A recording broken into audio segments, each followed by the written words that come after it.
Tonight on Talking Politics, after more than 4 decades in public life, former Boston City Councilor and Latino political trailblazer Felix De Arroyo just announced he's retiring from local politics. He'll join me to look back on his long career and take stock of what's changed in the city and what hasn't since he first ran for office. But first, Democrats in Congress, including Senator Elizabeth Warren and Congresswoman Ayanna Pressley, are reiterating their support for student loan relief, despite what looks like a looming setback in the Supreme Court. The lawmakers sent a letter to President Biden reiterating their support for his plan to forgive up to $20,000 in federal loans for each borrower earning less than $125,000 a year, which they write will help so many borrowers as they continue to recover from the financial distress of the pandemic. That's one of several arguments Warren and Presley have been making since the first challenges to Biden's debt relief order came rolling in. The president's plan to cancel student debt will make a huge difference for tens of millions of Americans in their day-to-day lives. The court knows President Biden has the legal authority to cancel student debt. And they have a clear and simple choice here. Uphold the law, and we can call it a day. But the conservative majority on the court, which recently heard arguments in legal challenge to Biden's plan, didn't seem to think it was quite so simple. While they decide the Biden administration's pandemic-era pause on student loans will continue, at least for now, private lending company SoFi just filed a lawsuit against the Department of Education seeking to throw out that loan relief measure, too. So what happens if Democratic efforts fail for the millions of borrowers looking for debt forgiveness and the politicians that promised it to them? Joining me to discuss are Massachusetts Nursing Association President Katie Murphy and Travis Johnston, a professor of political science at UMass Boston. Thank you both for being here. Travis, is it a foregone conclusion at this point that the court is going to toss out the president's plan? I don't think it's a foregone conclusion. Certainly the Biden administration, President Biden himself, has acknowledged that the prospects don't look extremely great. He's already hedging, I think, a little bit. And the Secretary of Education, Miguel Cardona, has already sent out an email to 6 million borrowers letting them know that in the event that the court knocks down the program, payments will have to start back up after 60 days. So I think they're already preparing to some extent for the bad news. Katie, the Mass Nurses Association has been one of the most high-profile and vocal supporters here in Massachusetts of the president's plan. Why did you stake out that position? Thank you. Yeah, actually, the senator and the congresswoman invited us to take their student debt tour with them because it does impact so many of our members take out loans in order to enter the nursing profession and then to go on in their nursing career to get bachelor's degree, master's degree, advanced practice degrees. So a lot of our members are carrying a lot of student debt. How much debt are you talking about? I mean, how much does, say, a master's level nurse, for example, come, or you can pick the level of education, but what kind of debt? So people with associate's degrees, because we have multiple levels of entry, have $10,000, bachelor's degree, $22,000, and a master's degree in the neighborhood of $47,000 of student debt. And I think it increases even more. And is it fair to assume that for people at each step along the way, that if you're carrying that debt, it makes it more difficult to get additional training? Right? Exactly, exactly. It's both financially difficult and you don't have the time because you're busy trying to pick up an extra shift to pay off that debt. Right. Okay.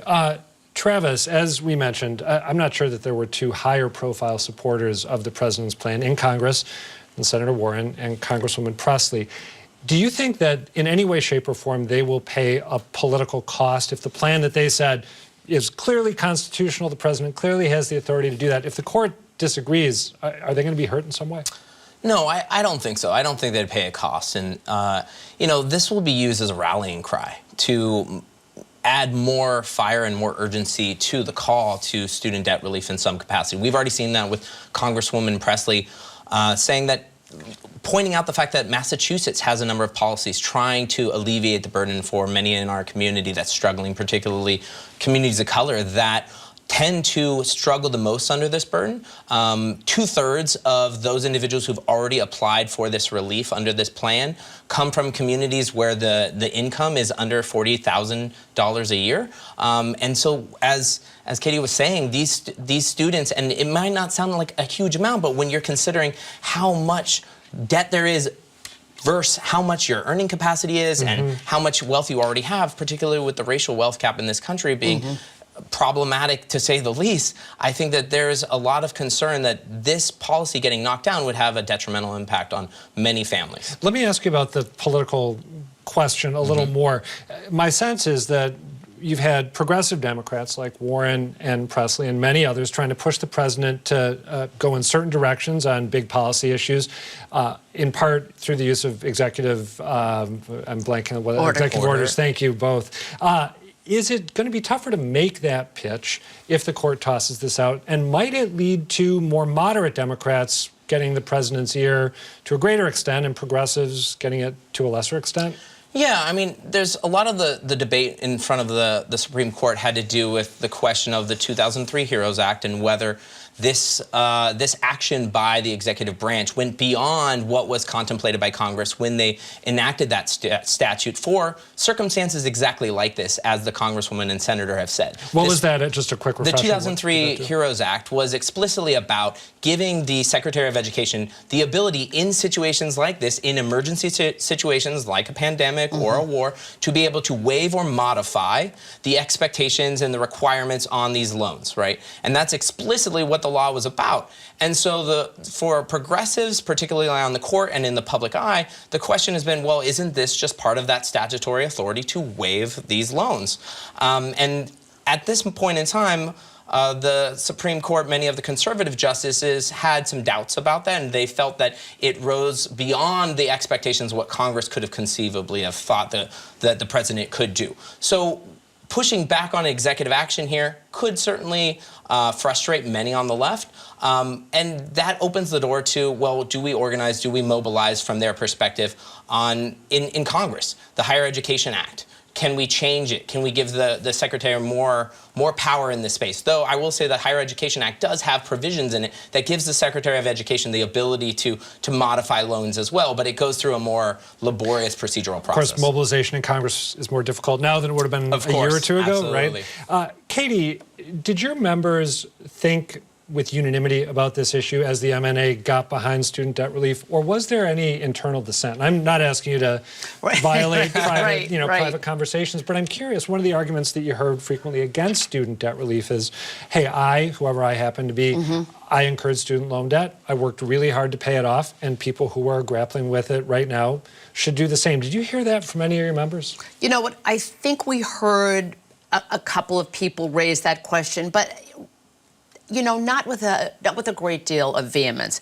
because remember, you know, as a labor union, as a professional association, but also as a labor union, we are always seeking opportunities to increase and enhance everybody's opportunities, you know, in the professional sphere. So, you know, we looked at this as part of our mission. You know, this profession is open to everybody from all walks of life. We certainly are seeking to increase diversity, so it's a wonderful opportunity for people who come from poorer backgrounds to, you know, enter this profession and move up in the middle class. So there was a lot of unanimity. What will the effect be on your members if the court tosses out the president's plan? Is it going to change just immediately in any significant way the behavior of people who work in nursing in Massachusetts? Well, people will be delayed in increasing their education, getting their master's degree, becoming a certified registered nurse anesthetist, a nurse midwife. These are all very expensive degrees, so that's one impact. And also, you know, last year during the pandemic, when hospitals were hiring travelers to go around the country and were offering, you know, huge salaries, people were leaving their jobs at the bedside and traveling both around Massachusetts but around the country. And several people told me that they paid off their student debt. So what happened is they were leaving their jobs, going elsewhere for only a temporary time. They weren't going to stay there, making a lot of money, and I kind of get that because people, you know, a lot of our younger members are not homeowners, right? I mean, this student debt has put that out of reach. So not only are they going to another facility on a temporary basis, they're also leaving their own team at their facility that now is scrambling to find nurses, and which is a struggle anyway. Yeah, I was going to say, I know staffing levels have been a concern of the MNAs for a long, long time. Is it unreasonable to suggest that if people do head elsewhere to make more money working as traveling nurses, that could make even more problematic the staffing shortage here in Massachusetts? Absolutely, absolutely, because we have the nurses in Massachusetts, but you know what we say is that we have a shortage of nurses willing to work in these circumstances, under these circumstances, and that poor staffing is a big, huge part of it. So if people who have tens of thousands of dollars of student debt can travel, pay that off, they are going to do it and leave their team even shorter. Travis, you and your colleague at UMass Boston, Erin O'Brien, who's a friend of the show, we've talked to her before. I know that you are in the process of doing some work on the connection between student loan debt on the one hand and political participation on the other. What are you finding as you explore that? Yeah, I just want to hit on something Katie said, which is that mortgage debt is a huge saddle and something that holds people down from being able to experience the American dream. Student loan debt is #2 behind mortgage debt in this country. And the pervasive effects of student loan debt goes far beyond just pressing pause on a career. It has economic, it has physical, it has mental well-being concerns. And Erin and I have been looking at what are the participatory effects as it relates to being engaged citizens. And there's something disappointing here insofar as individuals that are saddled with student loan debt tend to vote less. They tend to be less likely to contact their government officials, and they tend to be less interested in politics. And so there's something distressing here that if these individuals are disconnecting from the political system, they're less likely to agitate for reform. And so I think there is a challenge as we think about if the court knocks this down, do these individuals continue to say the government is not representing me and they're not interested in my well-being? This might be beyond the purview of the paper that you and Erin are working on, but do you have a sense of why that relationship might exist? Why, if you're carrying around $50,000 or $100,000 in student loan debt, you're not inclined to go to the ballot box or call up your elected officials who represent you? Do you know why that might be? Yeah, we argue that there's kind of two pathways to this in an area called policy feedback effects. And the first is that individuals tend to associate their debt with the government, knowing that the government provided them these loans in the first place. You can think of Pell Grant recipients who are eligible for that $20,000 in this new plan, or Stafford loans, and many of other things from FAFSA on down. Versus another pathway, which is just the material costs of carrying this debt around you on your back. And so we look explicitly at individuals without a degree who have debt, and individuals who did not even pursue a degree who don't have debt. So in particular, and this is something that's being missed in much of this debate, and the Chief Justice, when he was talking in the High Court about the idea of an individual who goes to college and comes out with a degree and who can pay off their loans versus an individual who starts a lawn business, right? This comparison is a little problematic because half of those in default are individuals that did not finish with a degree and are going to be struggling to pay off their debts in the first place. They don't have that meaningful credential at the end of the day in order to pay off those debts. Katie, you got the final word here. If the court, actually, you may get two final words. I think maybe we're going to follow up on something Travis said. The only thing I'd say is that, right, people are not engaged because they're working another shift. You know, if I'm working 5 days a week instead of 4 days a week, I'm too exhausted to go to my school committee meeting, to sit at my select board meeting, and to even pick up the phone and call my senator or congressperson. Part of me thinks this could be by design. Conversation for another day. I'm really glad that you made that point. Let me ask you one closing thing. If the court tosses out President Biden's plan, will you and other MNA leaders regret at all the fact that you got as behind this particular move by the president as you did? No, not at all. Not at all. And we'll continue the battle another day because we think this is, you know, a societal issue. Okay. Katie Murphy, Travis Johnston, thank you both. Thank you. Great. That was fun. Next up, Felix De Arroyo first entered public life back in the 80s. In 1981, he mounted an unsuccessful but groundbreaking race for Boston's school committee, at the time an elected body, in which he became the first Latino ever to make it to the final election. He went on to break more barriers and serve in a number of roles across the city, including in Mayor Ray Flynn's administration as the chairman of an appointed school committee, as a staunchly progressive at-large city councilor, and finally as Suffolk County Register of Probate. But now, Felix De Arroyo is stepping away from politics for good. And Felix De Arroyo joins me now to reflect on his time in politics and public life. I'm inclined to call you counselor because you were a counselor when I got to know you. I think I should call you Register instead. Felix, maybe I'll go with. Good to see you. In 1981, when you ran for a seat on the elected school committee, what was it like to campaign in Boston as a Latino? First of all, it was crazy to run. I decided to run because of a very interesting issue. I finished in Harvard with a degree, a master's degree, but I did a study. I went to the south end of Boston, in Villa Victoria. I noticed a lot of mothers waiting in a stop for the bus. So I wanted to interview them. They allowed me to interview them, and I did. I asked them, "What is this bus for?" I said, "To go to school." I said, "Is there anything else?" And they didn't realize about the busing issue. So I mentioned, "How about busing?" They said, "Well, busing, they bus the children to school." They really didn't know what the children were getting into. And of course, they were violent. Children didn't talk about that to the mothers apparently. And they didn't go to school because they didn't know English. So I was worried about that process of the community and participation in the community in the school system. So I got an opportunity to work at Castle Sol Learning Center, a learning center of adults in the South End. And many of the mothers were there. So I talked to them about participating in politics and the school committee. And they said, "School committee, we never elect the school committee." I said, "Not in our countries, but here we do."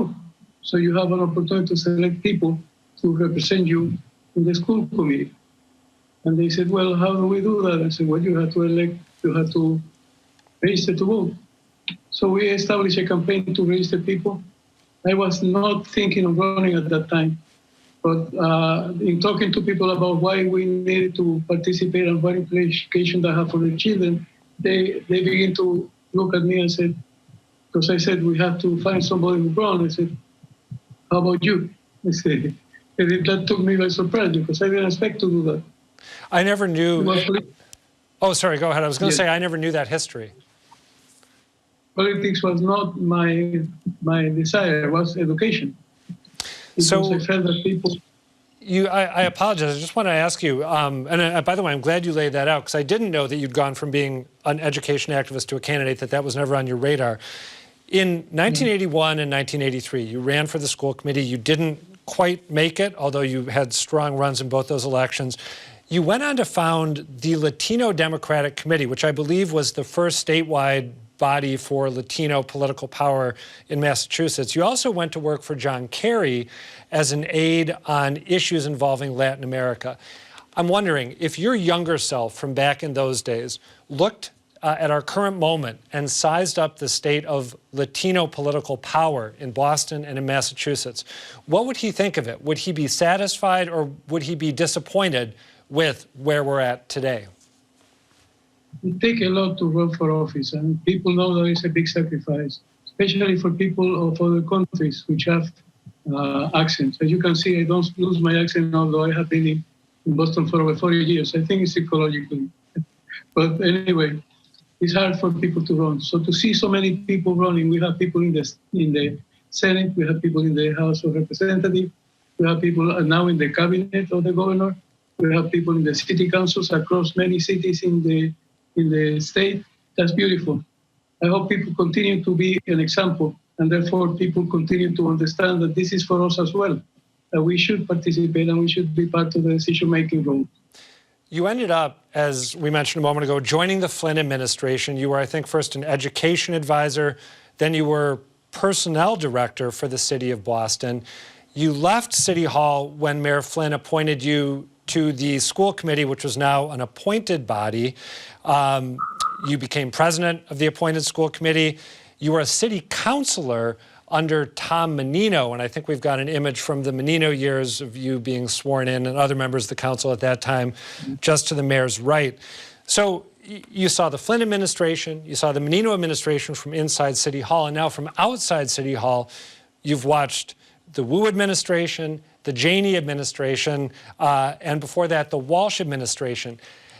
Have Boston politics changed in the time that you have been a part of them, or have they not changed in terms of what voters want and in terms of maybe how candidates interact with each other and with the public?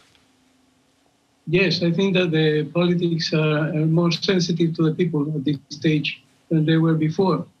Besides, the participation of Black, Latinos, and others in politics help to visualize that the people need to be equalized, and people need to be directed in a diverse way. And I think that Mayor Wu is doing a great job with that. Her opportunity to be the mayor not only broke a barrier for women, but also for Asian Americans. Asian Americans. The confused Asian in my pronunciation, but no, what I mean.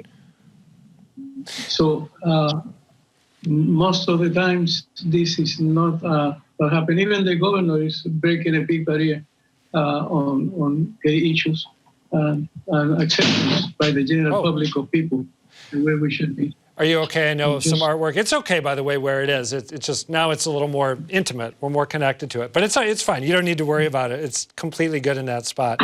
You anticipated perhaps my next question when you talked about increased representation, barriers being broken. Boston has struggled for a long time with a reputation for racism. Do you think that race has become less of a factor in city politics in your 40 years in public life? Unfortunately, the development of a president that was motivated, even voluntarily or involuntarily, in the United States, polarized the process to make it more a frontline kind of issue. At the same time that people who oppose others because of race came forward and become activists. That is also happening in Boston in many ways.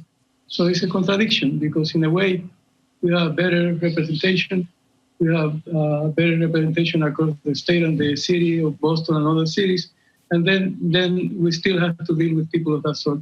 As you know, it was suspended because of the input of racism in the court, which I tried to avoid. Actually, my first 4 appointments in the registry were Black people, and that didn't went well for people who were there for a long time.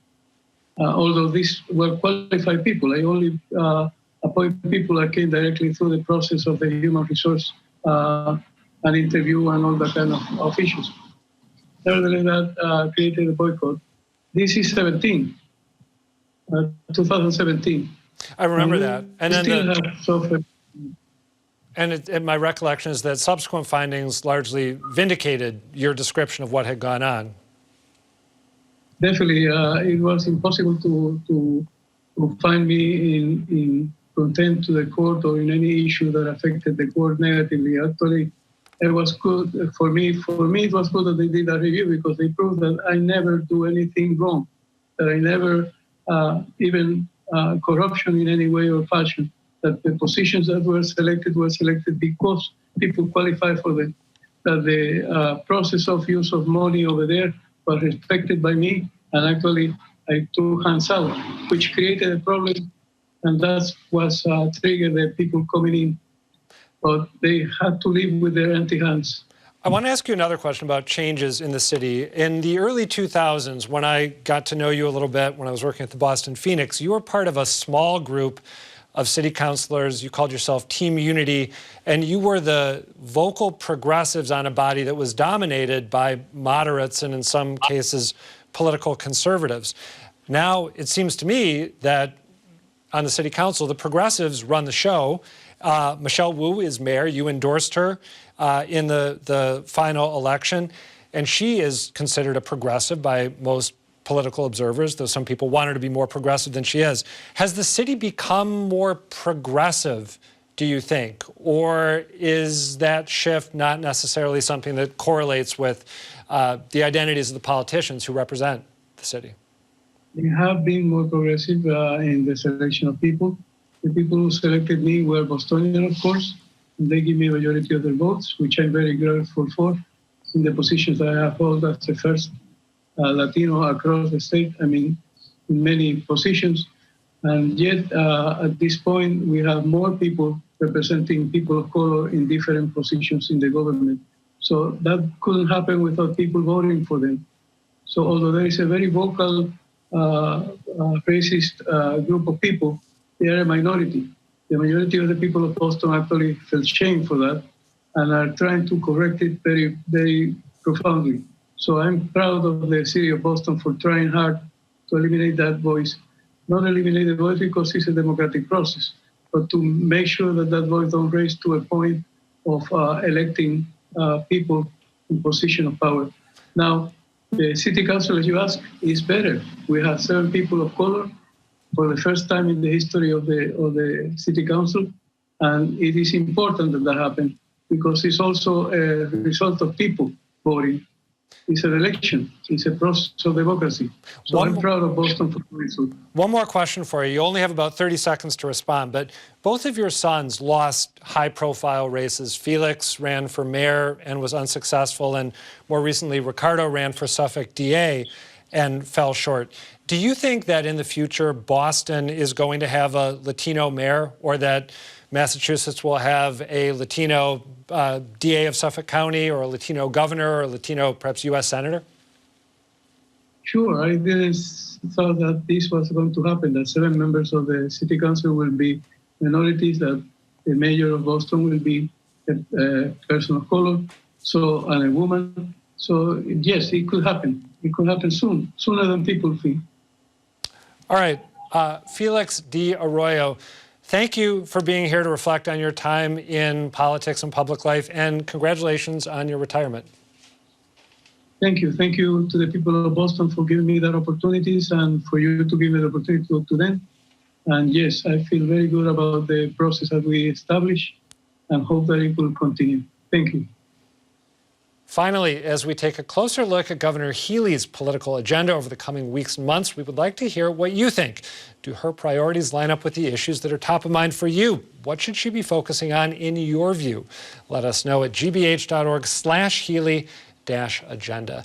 That's it for tonight, but do come back next week. We'll hear from State Auditor Diana DiZoglio about her new probes into the troubled MBTA, into allegations of racism at the Massachusetts Convention Center Authority, and into her old workplace, the state legislature, the first audit of its kind in a century. In the interim, tell us what you think. The email's talkingpolitics@wgbh.org. The website is gbhnews.org/talkingpolitics. Or you can find me on Twitter. I'm at Reilly Adam. For now, thank you for watching, and good night.